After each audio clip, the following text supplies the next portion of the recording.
Je suis venu aujourd'hui aux rencontres du développement durable pour faire part de l'expérience de Citeo, qui est un pionnier de l'économie circulaire en France dans le domaine des emballages ménagers et des papiers, puisqu'il exerce ce qu'on appelle la responsabilité des producteurs dans les emballages ménagers, qui depuis 30 ans, organise l'éco-conception, la collecte, le tri, le recyclage des emballages et des papiers.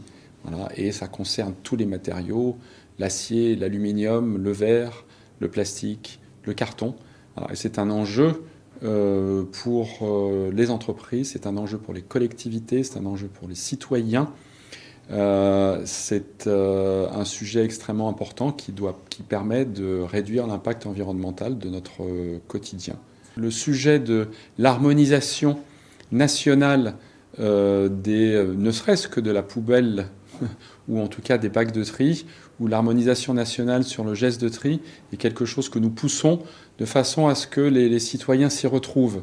Parce qu'aujourd'hui, en fonction des régions où ils se trouvent, le geste peut être différent, et ça introduit un doute sur finalement la finalité du recyclage. Et pourtant, ce qui est placé aujourd'hui dans un bac de tri va bien dans un centre de tri, il va bien ensuite dans des usines de recyclage.